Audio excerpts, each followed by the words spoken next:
This is News 3 at 10. Good evening, and thanks for joining us for News 3 at 10. I'm Leah Lynchide. It's a new year, and soon the Beloit Police Department will have some new gadgets. Our Rock County reporter Jenna Middaugh tells us when their policy starts. Reporting in the Rock County Bureau, I'm Jenna Middaugh for WISC News 3. The police department says it has between 55 and 60 body cameras.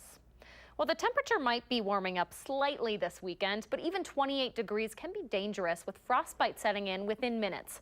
Whenever we drop below freezing, it doesn't matter how many layers you're wearing, any exposed skin is at risk. Dr. Apple Bodemer, a dermatologist with UW Health, says the first sign of frostbite is a tingling feeling.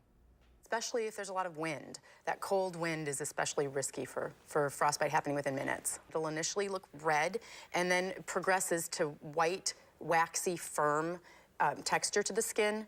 And as it progresses further, it can actually become numb. Dr. Bodemer says if you think you might have frostbite, move to a warmer place. And it's important that you warm up slowly at relatively warm temperatures. Frostbite's still a concern, but we are going to see a little bit of a warm-up. Let's turn it over to Karen Swanson with your first alert forecast. Hey, Karen. We'll talk more about that coming up in a few minutes. All right, thanks, Karen. New tonight at 10, one person is in the hospital after a car went through a house on Madison's west side.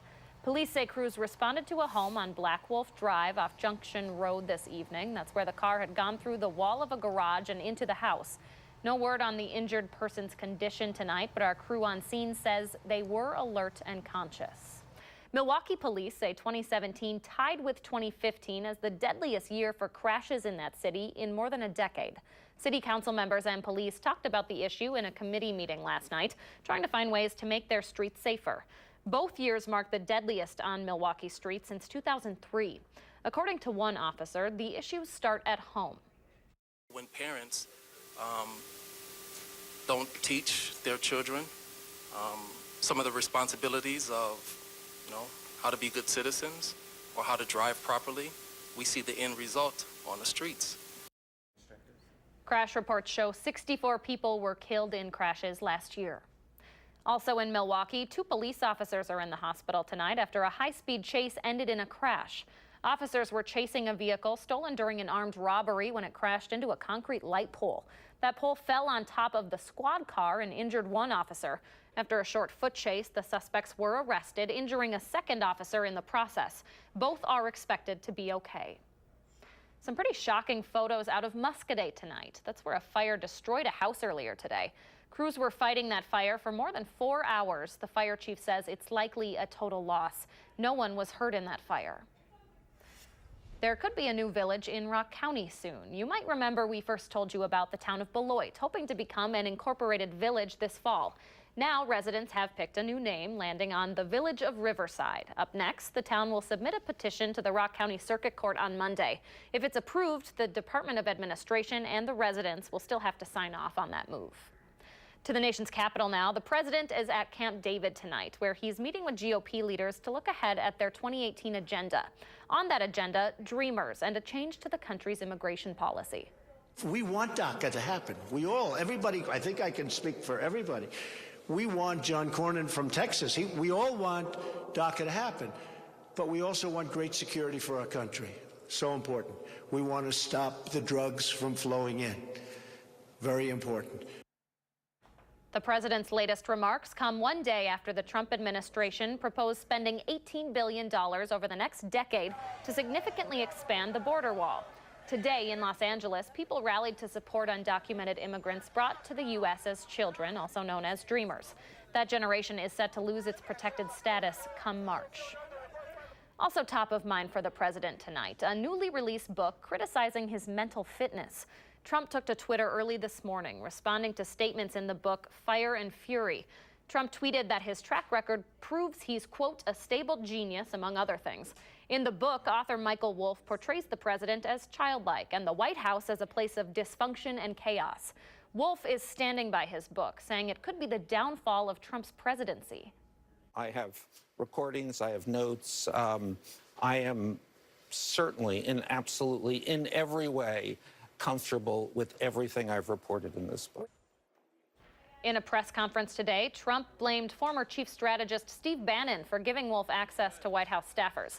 The president calls the entire book a work of fiction.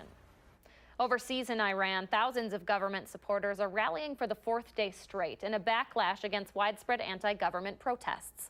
Today's show of support comes a day after the U.S. called a United Nations Security Council meeting to address those protests, where at least 22 people have been killed and 1,000 arrested. The week of unrest has been the biggest anti-government protests in that country for nearly a decade. Back in the U.S., new details tonight on the Las Vegas hotel shooting. Officials say workers at Mandalay Bay Resort talked to the shooter, Stephen Paddock, in the days leading up to that shooting. Room service and housekeeping either had contact with or entered this man's suite more than 10 times, according to a statement from MGM Resorts. Housekeepers say they saw no signs of anything suspicious in that suite, though. 58 people were killed when Paddock opened fire on the crowd at a country music festival below his hotel window. Colorado's Attorney General is sounding off on a new plan to roll back an Obama-era policy on marijuana.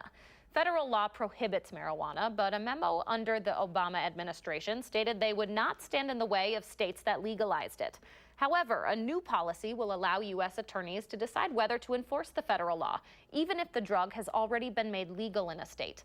Colorado's Attorney General says it puts her state, one of the first to legalize recreational marijuana, in a gray area. Well, it throws Colorado, both legally and from a business perspective, into a limbo.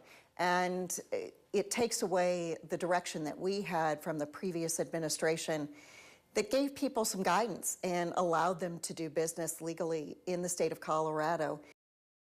Colorado's Attorney General also says there will be no immediate change in how the feds enforce marijuana laws inside her state. The science world is saying goodbye tonight to legendary astronaut John Young. NASA says he died last night after complications from pneumonia. Young was the 9th man to walk on the moon. He later commanded the first ever space shuttle flight and was NASA's first astronaut to fly into space 6 times. Young died at his home in Houston. He was 87 years old. Still ahead tonight on News 3 at 10, Chicago ties a record for the longest cold snap in 80 years. That story, plus when our own cold snap will end after the break.